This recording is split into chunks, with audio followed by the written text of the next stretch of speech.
night is frightful, but the fire is so delightful. And since we've no place to go. Bonjour à tous et bienvenue sur ma chaîne La Belette Go Green. Aujourd'hui on se retrouve pour une vidéo mois terminé dans mon bullet journal, puisque le mois de novembre a pris fin. Nous sommes donc déjà au mois de décembre et nous avons bien entamé le mois, et du coup j'avais pas eu le temps de tourner la vidéo mois terminé.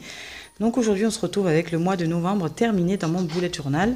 Donc il se présentait de cette façon. Sur la page du mois de novembre, j'avais décidé de faire plein de petits doodles qui me rappelaient tout simplement l'hiver, puisque le mois de novembre c'est vraiment les premiers frissons de l'hiver. Ensuite j'avais un Monthly Log qui prenait cette forme que j'aime beaucoup. Sur la page suivante, j'avais un habit tracker pour traquer un petit peu mes habitudes ainsi que toutes les petites choses relatives à ma fille. J'avais décidé de faire des petites cases que je suis venue colorer. C'était assez fastidieux à faire à la base, hein. C'était très long, mais j'aime beaucoup le résultat. Je trouve que c'est vraiment très graphique, très visuel, et c'est quelque chose que je réitérerai pour le mois de décembre sans aucun problème. Sur les pages suivantes, on avait sur la page de gauche une to-do list de novembre avec des petits objectifs que je m'étais fixés pour ce mois-ci. J'en ai atteint la plupart, mais il me reste encore quelques petites tâches que je n'ai pas eu le temps de faire durant le mois de novembre et que je ferai du coup au mois de décembre. Sur la page de droite, on retrouvait ma gratitude du mois de novembre terminée.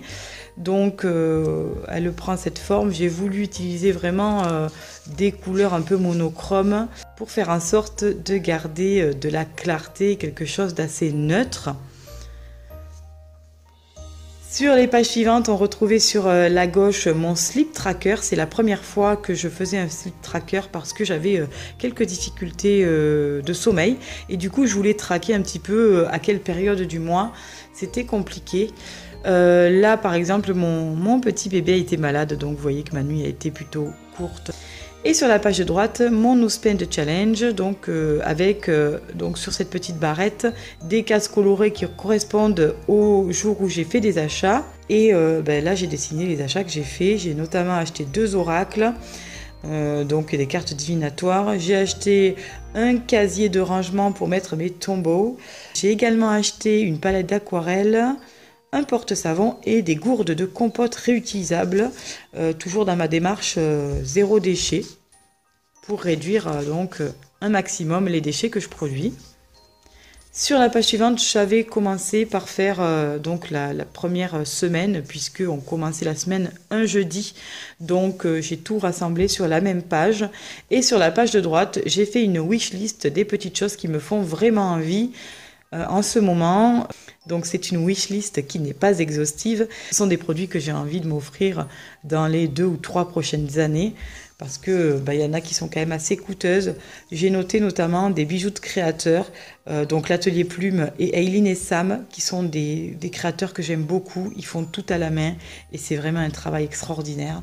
J'ai noté aussi des tapis de yoga de la marque Baya, je vous en reparlerai, et surtout des bisous, des câlins, parce que finalement dans la vie, du moment qu'on a l'amour et la santé, je crois que c'est vraiment le plus important.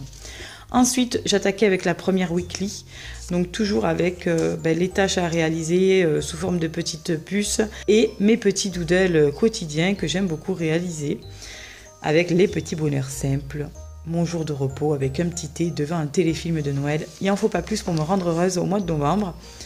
Ensuite, j'avais dédié sur la page de gauche une page au centenaire de l'armistice pour rendre hommage vraiment à tous les soldats qui se sont vaillamment battus et qui ont perdu la vie ou qui ont eu des séquelles irréversibles pendant cette terrible guerre. Je pense qu'il ne faut pas oublier, et il faut surtout garder en tête que l'on doit rester soudé, surtout avec ce qui se passe en ce moment. C'est très compliqué, on sent qu'il y a un climat vraiment d'incompréhension, d'agressivité. Moi je déteste ça, je suis assez pacifiste et du coup j'en profite pour dire qu'il faut à tout prix qu'on maintienne la paix, l'ordre, voilà, qu'on puisse tous évoluer dans de bonnes conditions, ça me paraît indispensable. Sur la page de droite, on avait quelques dailies qui commençaient avec mes petites illustrations que j'ai repris quotidiennement en rapport avec la thématique du mois de novembre. Ensuite, je continuais, alors j'ai expérimenté différentes présentations. Donc ici, là toujours la même présentation que les pages précédentes. Et ici, j'ai voulu quelque chose d'un peu plus succinct, on va dire, assez synthétique. Et en même temps que je trouve assez réussi. La dernière semaine se présentait de cette façon, avec là encore des dailies et ici une page consacrée à la fin du mois de novembre et au début du mois de décembre. Ne me demandez pas pourquoi j'ai mis le samedi 1er et le dimanche 2 sur cette page. Je crois que j'avais tout simplement pas fait mon plan with me de décembre et du coup je me suis pas cassé la tête. J'ai fait mes petits doodles à la suite et j'ai fait ensuite un dessin par rapport à la collecte de la banque alimentaire à laquelle j'ai participé. Je vous laisse visionner la vidéo que je mettrai en barre d'informations si ça vous intéresse. Et ensuite, on passait au mois de décembre. Voilà pour cette courte vidéo sur mon mois de novembre terminé. J'espère qu'il vous aura inspiré, qu'il vous aura plu. Je vous souhaite de très très belles fêtes de fin d'année. Je vous fais un gros bisou et je vous dis à très vite pour une nouvelle vidéo. Bye bye! Is the bluebird here to stay? Is a new bird. He sings a love song as we go along, walking in a winter wonderland.